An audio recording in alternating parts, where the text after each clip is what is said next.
Hey everyone, this is Mukesh Otwani once again from learn-automation.com. So guys, in this video we are mainly going to talk about how we can add the test in our request in Postman. Okay, so till now we discussed about how to create requests, how to create collection, how to execute them, but till now we have not seen how to add the test. So what exactly is test in Postman? So when you work with different automation tool, right, so we have to add test, or we need to put some kind of assertion so that we can validate our functionality is working as expected or not. So same thing goes in Postman as well. So mainly we are going to add this test, which is nothing but a small JavaScript code that will validate whether our API is working as expected or not. Okay, so one request can have multiple validations. So it is not only one validation we can have. One request can have multiple validations, like you can put like response code, the data, the time, and it can be a number of things to one request. Okay, so by default in Postman we need to write all the test, or I will say the small snippet in JavaScript. Okay, so by default Postman already have given frequently used snippet, but if you want to write your own JavaScript as well, you can add that. And very good part about Postman, it's not only the request level you can add the test, you can also add the test at the collection level and the folder level as well. So we'll see one by one. So at this example, or in this video, we will be adding the test at the request level. Okay, in order to showcase that, I will go back to Postman and I will show you this collection. So this is the collection that we have, right? So right now if you see, all the requests have this test, and right now it's blank.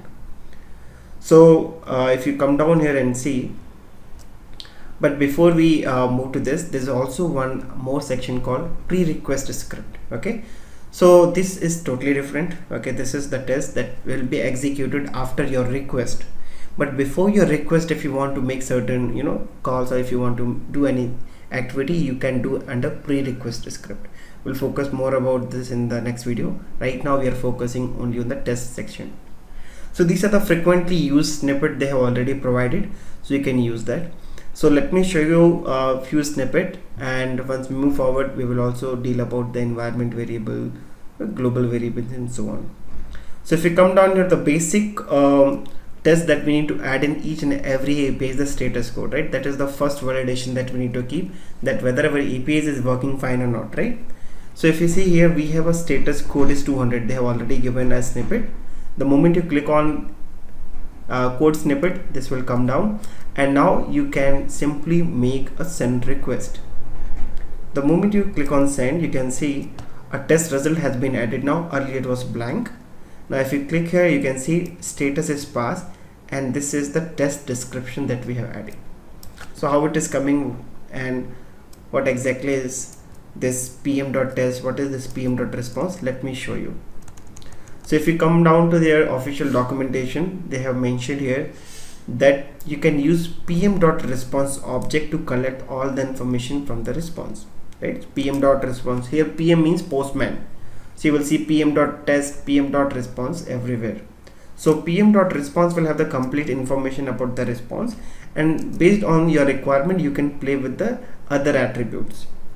Okay, and you can define your test using pm.test function with a proper name. Okay, so this is the function and this is the name. So you can change this. Right now it is status code is 200. I can change it like verify status code should be 200.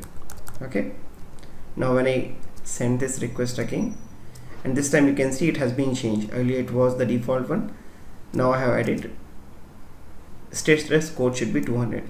So this is the positive scenario. What if I change this to, let's say, 404, but ideally the actual is 200, so definitely it should fail. The moment I click on send, and you can see it failed, and now it is giving you assertion error that expected response code was 404, but we got 200, right, as you can see here.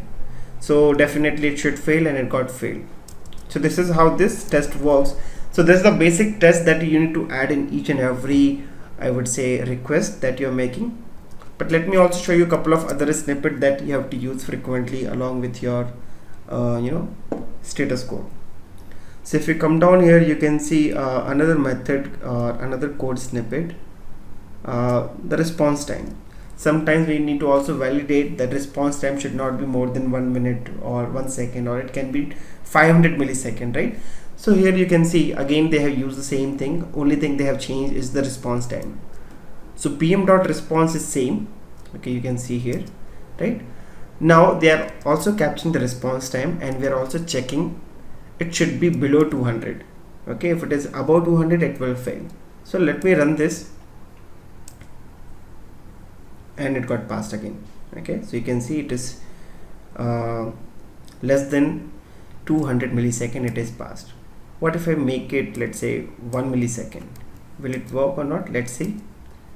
Okay, and you can see it failed, and that is how somewhat this value is not realistic, because we are expecting the API response within 1 millisecond, which is impossible, right? So it is taking actually 66 millisecond. So what we are doing now, we are actually giving one which is not realistic value. So let me put minimum 200 and it should pass. Now you must be wondering what is pm.expect, right? Because we saw what is pm.response, we are able to see here also, but what is this pm.expect? Okay, so if you come down here, you can see Postman guys have mentioned you can also use chai JavaScript BDD syntax, okay, in your assertion. So pm.expect, which we are using, it is actually coming from chai. Okay, so chai is an assertion library for JavaScript, and you can use this in Postman as well. Okay, so they have a couple of chain that you can use, and these are the frequently used example. Okay, so we are using the same here. Now let me also show you another snippet which is very frequently used, which is we need to capture the JSON, okay, and also we need to verify. Okay, so now in order to showcase this, let me show you the response first of all, which we are getting from this API. So this API which I'm hitting, right, I'm actually capturing a user detail, and I'm getting all this user details. So I'm getting this ID, I'm getting email, first name, last name, and if you see here, I'm actually using a dummy JSON. So let me copy paste this, and let me show you one interesting thing. Just a second. I will say JSON evaluator, or let me put JSON viewer. Okay, so I will put my JSON here, and that moment I click on viewer, so you can see right now I have a complete JSON, and you can see within the data I have the data, right? I have 5 records as of now. So this is a data, and within this data I have 5 nested arrays, right? I have one record, second, third, and so on. Similarly, I also have another record. So let's say if I want to validate within the data, okay, and the first array email should be jaws.some@some domain.in. I want to validate, or let's say I want to validate the first name should be George, or the last name should be this. So in that case, if I want to write the expression, how can I do that? So let me go back to this.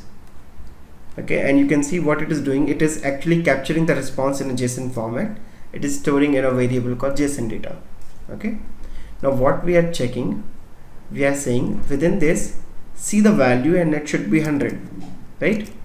So if I come down here and if I try to see, if I want to verify, the total should be 12. Let's say total pages should be 2. So if I just write JSON data dot total underscore pages, total underscore pages, it should be equal to 2. Okay, and the test name I will write total number of pages. Okay, now let me run this, and you can see all the tests got passed, because now we are able to see total number of pages is 2. Perfect. If I go with other options, like say per page, I will get the value. But what if I need to go inside this data, and then I have to go inside this arrays, right? So in that case, first of all, I have to restill data, right?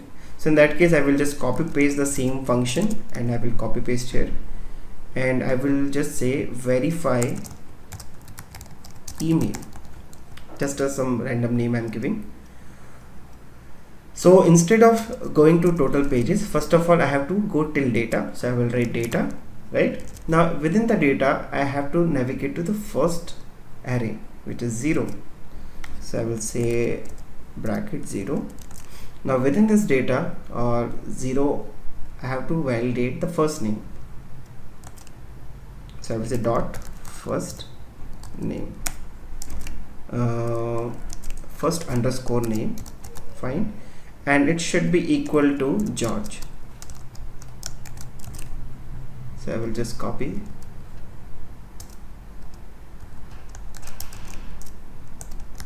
Yeah, I will hit the request again, and you can see we got total 4 result and it is working as expected, right? So many things we can do at this level, guys. I'm just showing you a couple of things.